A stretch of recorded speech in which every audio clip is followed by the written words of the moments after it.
Hello students, welcome once again to the web classes. तो हम थे स्टैटिस्टिक्स पर, यूनिट नंबर 3 हमने जस्ट स्टार्ट किया है। ठीक है, लेक्चर नंबर 1 ही चल रहा है। एपिसोड 1 जो है वो आपको प्रीवियस लेक्चर में भेज दिया गया था। अब इसके आगे का पोर्शन जो है हम कंटिन्यू कर रहे हैं। तो हमने यहाँ तक सीख लिया था, ये था नॉर्मल डिस्ट्रीब्यूशन का एक छोटा सा कर्व। अब आता है स्टैंडर्ड नॉर्मल डिस्ट्रीब्यूशन या स्टैंडर्ड नॉर्मल वेरिएबल। तो स्टैंडर्ड नॉर्मल वेरिएबल क्या है, ध्यान से देखिए। If x is random variable, अगर x रैंडम वेरिएबल है जिसका मीन है म्यू और स्टैंडर्ड डेविएशन है सिग्मा, ठीक है, तो अगर उसे इस फॉर्मेशन में कन्वर्ट कर दिया जाए x minus mu divided by sigma, तो उसे कहते हैं standard normal variable and that is denoted by z। That is denoted by what? z। z means standard normal variable, है ना, उसे कहेंगे स्टैंडर्ड नॉर्मल वेरिएबल।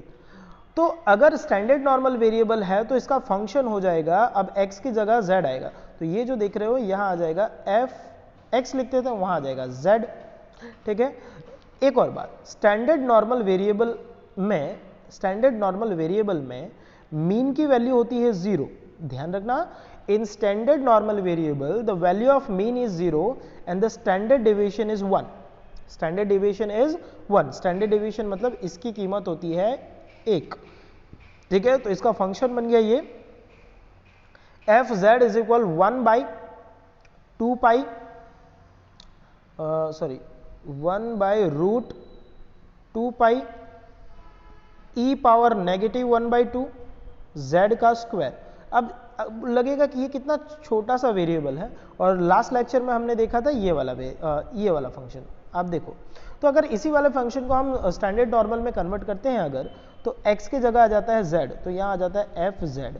ठीक है, 1 बाई, हमने देखा कि यहाँ पे सिग्मा की वैल्यू होती है 1, जिसको लिखने की जरूरत नहीं है।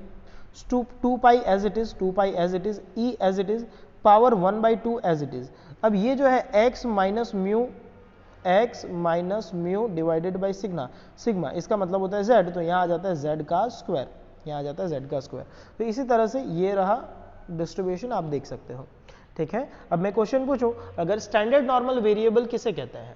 सो if the normal variable is x, then standard normal variable would be x minus mu divided by sigma, okay, divided by standard deviation. और दूसरा, स्टैंडर्ड नॉर्मल वेरिएबल में म्यू की वैल्यू क्या होती है? तो म्यू की वैल्यू होती है 0 और स्टैंडर्ड डेविएशन की वैल्यू होती है 1। Is that clear? Note, during the further study of this chapter we shall call normal variable x instead of normal random variable। मतलब normal random variable बहुत लंबा हो जाता है, तो x को हम क्या डिनोट करेंगे? नॉर्मल वेरिएबल, सिंपली हम नॉर्मल वेरिएबल कहेंगे। और स्टैंडर्ड नॉर्मल वेरिएबल z को हम कहेंगे standard normal variable z। Okay, bye plotting the different value, अगर इस फंक्शन से जो भी आंसर आता है उसको भी अगर आप ग्राफ पेपर में प्लॉट करोगे तो उसका भी एकदम सिमेट्रिक, परफेक्टली बेल शेप्ड, मंदिर के घंटे जैसा एक डायग्राम निकल के आएगा, एक कर्व निकल के आएगा। ठीक है, ये इस तरह से, है ना। लेकिन इस कर्व की खासियत ये है कि इसके सेंटर में होता है z इज इक्वल 0। क्यों z इज इक्वल 0? क्योंकि नॉर्मल वेरिएबल में था यहाँ पर म्यू, और यहाँ पर म्यू की वैल्यू क्या हो जाती है? 0। Is that clear? So hopefully it is clear. Now, this curve is called standard normal curve and it is symmetrical to the both side of z is equal 0. So, hopefully that is clear to you. Now, method of finding probability area from the table of standard normal variable. अब method है, मतलब किस तरह से find करोगे, उसके लिए हमको स्टैंडर्ड नॉर्मल टेबल पे जाना पड़ेगा, मतलब एरिया टेबल पे जाना पड़ेगा। तो आपके पास में स्टेट की बुक है, स्टेट की बुक पार्ट 2 का लास्ट पेज निकालो। स्टेट की बुक पार्ट 2 का लास्ट पेज अगर आप निकालोगे तो आपको इस तरह से दिखेगा, एक पेज बहुत फर्स्ट क्लास सा पेज आ जाएगा आपके पास में। ठीक है, वो क्या है? ये इस तरह से area under the standard normal curve, और साइड में एक मस्त सा कर्व बना हुआ होगा। ठीक है, so z is equal 0 to z1। अब क्या है ये क्या शो करता है, किस तरह से देखना होता है, क्या इसके यूटिलिटीज है, ये आज हम समझेंगे। तो देखो, ये z की वैल्यू इस तरफ शो करेगा, z जो है ना उसके 2 डिजिट, स्टार्टिंग के 2 डिजिट, 2 डिजिट्स स्टार्टिंग के, वो इस तरफ देखने हैं, वर्टिकली देखने हैं। वो कैसे देखने हैं? वर्टिकली देखने हैं। और 2 डिजिट के बाद का डिजिट, किसके बाद का? 2 डिजिट के बाद का डिजिट जो है वो आपको इस तरफ देखना है। Is that clear? जैसे कि मान लो कि मैं अगर लिखूं, मान लो कि वैल्यू फाइंड कर रहे हैं अपने 0.85, ठीक है, ये लिखा मैंने। तो 0.85 की प्रोबेबिलिटी क्या होगी? तो मैंने कहा स्टार्टिंग के 2 डिजिट, तो यहाँ स्टार्टिंग के 2 डिजिट हैं 0.8, ये हो गया 2 डिजिट। तो 0.8 ये दिख रहा है आपको 0.8, यहाँ है थर्ड डिजिट है 5, थर्ड डिजिट है 5 मतलब 0.05 हुआ। तो थर्ड डिजिट है 5, तो देखो ये 0.01, 0.02, सॉरी 0.1, 0.2, 0.3, 0.4, 0.5, ये दिख गया आपको। तो this is the third digit. तो सेकंड डिजिट, 2 डिजिट यहाँ देखा, थर्ड डिजिट यहाँ देखा। अब ये वाली लाइन इस तरफ आएगी, ठीक है, और ये वाली लाइन जो है इस तरफ वर्टिकल में जाएगी। तो ये क्रॉस सेक्शन ये रहा, तो ये इसकी वैल्यू है 0.323। मतलब अगर स्टैंडर्ड वेरिएबल आप फाइंड कर रहे हो, 0.85 की प्रोबेबिलिटी फाइंड कर रहे हो, तो 0.85 की प्रोबेबिलिटी अगर फाइंड कर रहे हो तो आपका आंसर होगा 8 का 5 में 0.8 का, तो 0.8 ये रहा, 0.5 ये रहा, इसका आंसर है 0.323। सो होपफुली क्लियर हो गया होगा आपको। अब मैं कुछ वैल्यूज लिख रहा हूँ, इसी में से आप अपनी बुक देखो, ठीक है, बुक में वैल्यूज फाइंड करो, ठीक है। कौन कौन से वैल्यू लिख रहा हूँ, चलो लिखते हैं 0.96, एक इसकी प्रोबेबिलिटी फाइंड करो, ठीक है। एक फाइंड करो 0.48 की प्रोबेबिलिटी फाइंड करो। चलो ये 2 फाइंड करो, ठीक है। नाउ पॉज द वीडियो, पहले फाइंड करो फिर बाद में मैं चेक करता हूँ। ओके, नाउ सी हम देखते हैं 0.96 की वैल्यू देखते हैं पहले, ठीक है। तो 0.96 की अगर वैल्यू देखूं तो 0.9 ये रहा, ये रहा 0.9 मुझे दिख रहा है, एंड 6, तो 6 ये रहा, ठीक है। तो 0.96, तो ये वैल्यू क्रॉस ओवर है। तो 0.335, तो इसकी वैल्यू आ गई 0.3315, that is the value of 0.96। Is that clear? देखना आ रहा है। दूसरा है 0.48, तो 0.4 मतलब ये रहा 0.4, ये हियर आई हैव 0.4, आप भी अपने बुक में देखना। और हमें देखना है 8 में, 8 आता है, ये रहा 8, तो 0.4 का 8 में ये, सो इसका आंसर आता है 0.1844, that is the probability. Is that clear? चलो एक और क्लियर अगर करें हम, just a second, erase everything. अगर 1.03 की वैल्यू फाइंड करो, 1.03 की वैल्यू, 1.03 की वैल्यू अगर फाइंड करते हो तो 1 ये रहा 1, 1.0 ये रहा 1.0 मिल गया, फिर 3 ये रहा 3, तो इसकी वैल्यू आती है 0.3485, इसकी वैल्यू है 0.3485। अगर इसी की जगह में अगर यूं कहूँ कि खाली 1 की वैल्यू फाइंड करो, चलो खाली 1, कुछ नहीं लिखा, सिर्फ 1 लिखा हुआ है, जस्ट अ सेकेंड, सिर्फ 1 है, 1 की वैल्यू फाइंड करनी है। अब मैंने कहा 2 डिजिट देखते हैं, तो जब भी कभी सिंगल डिजिट हो तो आपको दूसरा डिजिट खुद लगा देना है। 0.0 हो गया 2 डिजिट, देखो 1.0 की वैल्यू देखो, ये रहा 1.0, आगे कोई डिजिट नहीं है तो पहली वाली वैल्यू आंसर होगा 0.3413, दैट इज योर आंसर। इस तरह से चेक करते हैं। इसी के बाद देखो ये मेरे डिस्प्ले में इतना ही आ सकता था, इसलिए मैंने इतना लिया।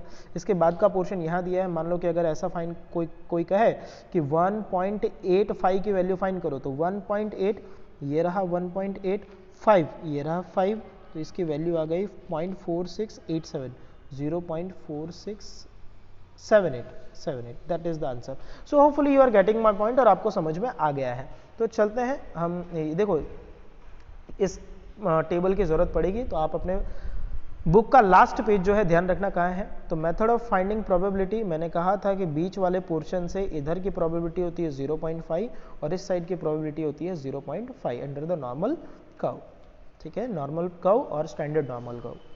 अब बस आज के लिए इतना ही। अगर ये समझ में आ गया है सो देखिए एक इलस्ट्रेशन देख लेते हैं लास्ट, फिर इस लेक्चर को मैं जो है वो ओवर करता हूँ। एक इलस्ट्रेशन या फिर 2 इलस्ट्रेशन, देखता हूँ कितना कवर कर पाऊँ। Now a normal distribution has mean 10, तो मीन हो गया मतलब म्यू हो गया 10। क्यों म्यू? क्योंकि ये डिस्ट्रीब्यूशन है नॉर्मल। स्टैंडर्ड डेविएशन हो गया 2, तो स्टैंडर्ड डेविएशन हो गया 2। Find the probability of normal curve x will take value between 10 to 12, 10 to 12। तो प्रोबेबिलिटी हमें फाइंड करनी है 10 से लेकर के 12 तक की वैल्यू आनी चाहिए x की। तो इसको इस तरह से लिखा जाएगा, इसको इस तरह से लिखा जाएगा, probability of 10 less than and equal to x less than and equal to 12। ये हुआ हमारा standard notation form. Is that clear? तो इसे इस तरह से ही लिखना है। हमें प्रोबेबिलिटी फाइंड करनी है 10 से लेकर के 12 के बीच में अगर कोई वेरिएबल आता है तो, और दूसरा फाइंड करना है normal variable can assume the value between 8 to 10, मतलब probability of 8 less than and equal to x less than and equal to 10। हमें ये 2 प्रोबेबिलिटीज फाइंड करनी है। बोलो समझ में आ गया? तो ये जो पहला वेरिएबल है ये माना जाएगा x1, ये माना जाएगा x2, ठीक है। अब इसे आप कन्वर्ट करोगे फिर z में, है ना। अब देखो क्या है, तो here the mean is 10 and the standard deviation is 2। Now the probability that normal variable x will take between 10 to 12 is determine is it as probability 10 less than and equal to x less than and equal to 12। अब मैंने कहा था आपको कि standard normal variable z में convert करने का formula क्या है, x minus mu divided by sigma. ये है, यही है, श्योर यही है। तो देखो इस वाले x को कन्वर्ट करने के लिए ये फॉर्मूला अप्लाई किया, x तो x की वैल्यू हो गई 10। एक मिनट, हाँ मैं एक बार फिर से फॉर्मूला लिख देता हूँ, x minus mu divided by sigma. Okay, तो यहाँ x की जगह आ जाता है 10 और यहाँ 12, तो 12 की जगह आ जाता है 12। Clear? Minus mu divided by sigma, minus mu divided by sigma, ये जो लिखा है इसका मतलब होता है z। बट ऑब्वियसली ये फॉर्मूला जो लिखा है ये z का फॉर्मूला है, अभी अभी हमने थोड़ी देर पहले देखा था। तो ये इसकी जगह पे मैंने लिख दिया z 10 म्यू, तो म्यू की वैल्यू है 10, तो 10 minus 10 divided by 2 that is 0, 0 less than equal to z less than and equal to 12 minus 10 divided by 2 that is 1। तो आपको इसकी प्रोबेबिलिटी फाइंड करनी है। तो जब भी कभी नॉर्मल वेरिएबल दिया हो तो नॉर्मल वेरिएबल को आपको स्टैंडर्ड नॉर्मल वेरिएबल में कन्वर्ट करना है। किस में कन्वर्ट करना है? स्टैंडर्ड नॉर्मल वेरिएबल z में कन्वर्ट करना है। So you need to find the probability of this 0 less than and equal to z less than and equal to 1। अब ये होता कैसा है? ये टेबल ये डायरेक्ट रेडीमेड मटेरियल मिला हुआ है, ठीक है। मैं आपको समझाता हूँ किस तरह से करना है। तो मैं ये स्क्रीन को ऑफ कर रहा हूँ। अब देखिए, तो आपको एक ब्लैंक टेबल प्रिपेयर करना है, जैसे कि ये मैंने प्रिपेयर किया एक ब्लैंक सा टेबल, ठीक है। ये इस तरह से, और परफेक्ट ही बनना चाहिए, नहीं बनता है तो चलेगा, कोई बात नहीं। ये ब्लैंक टेबल प्रिपेयर किया आपने इस तरह से।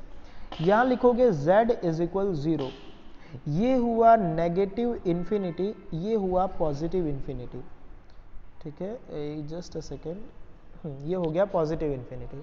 अब आप फाइंड क्या कर रहे हो? So you are finding probability of 0 less than and equal to z less than and equal to 1। अब अगर आप ध्यान से समझो तो मैंने कहा था कि z में, वेरिएबल z में ये लेफ्ट साइड की वैल्यू जो है वो होती है नेगेटिव। कौन कैसे वैल्यू होती है? नेगेटिव। और राइट साइड की वैल्यू जो होती है वो होती है पॉजिटिव। कैसी होती है? पॉजिटिव। क्लियर?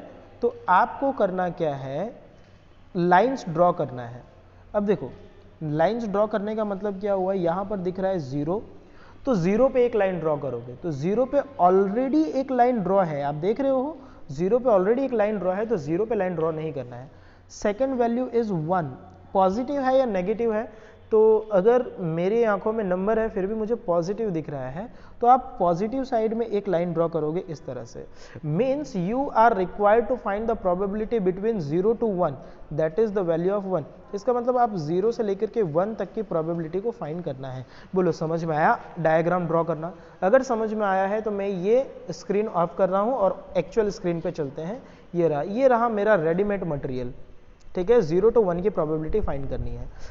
आप जब भी प्रोबेबिलिटी फाइंड करते हो तो किसी भी एक तरफ जीरो होना चाहिए, तो आपको करना क्या है, देखो इस तरफ p 0 less than equal to z less than equal to 1 है, तो आपको 1 की प्रोबेबिलिटी z टेबल में देखना है। तो चलो z टेबल पे चलते हैं, z टेबल पे चलना है, अच्छा z टेबल पीछे रह गया ना, हाँ तो z टेबल पे चलें, ये रहा, तो 1 की प्रोबेबिलिटी, तो ये रहा 1 की प्रोबेबिलिटी है 0.3413, so that is the answer.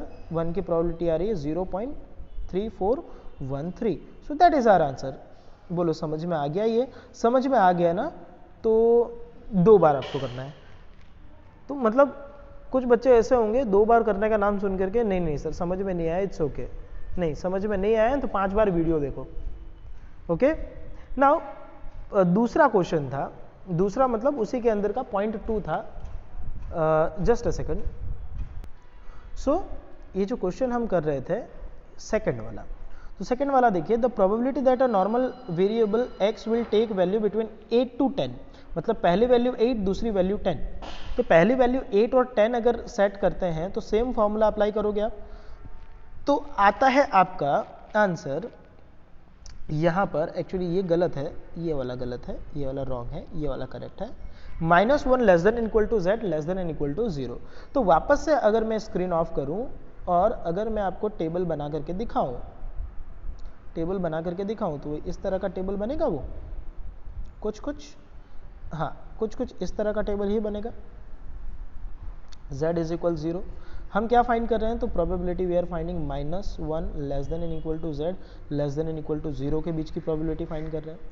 तो 0 पे तो ऑलरेडी एक लाइन बनी हुई है, यहाँ पर हमें -1 की लाइन ड्रॉ करनी है। किसकी?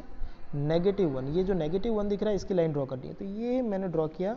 अच्छा, अब ये पूछोगे सर -1 कहाँ होगा, तो नेगेटिव साइड में कहीं पे भी लाइन ड्रॉ कर दो, नेगेटिव साइड में कहीं पे भी लाइन ड्रॉ कर दो, ठीक है। एक ये क्वेश्चन सबके दिमाग में आता होगा, -∞ टू +∞, तो यहाँ से यहाँ तक की प्रोबेबिलिटी आपको फाइंड करनी है ना। तो ये रेडीमेड मटेरियल लिखा हुआ है। अब हमें ना कभी भी नेगेटिव प्रोबेबिलिटी नहीं मिलती, इसकी कंडीशन थी, तो क्या करोगे, 0 को इस साइड लिख दो और 1 को इस साइड लिख दो, तो ये रहा, देखो p 0 less than equal to z less than equal to 1 की प्रोबेबिलिटी अभी हमने देखी थी 0.3413, so that is our answer. So ये समझ में आ गया है, तो आपको यही इलस्ट्रेशन 2-3 बार करना है। सो इतना ही आपका होमवर्क है। थैंक यू, अगले लेक्चर में मिलते हैं एक नई इलस्ट्रेशन के साथ। Bye bye.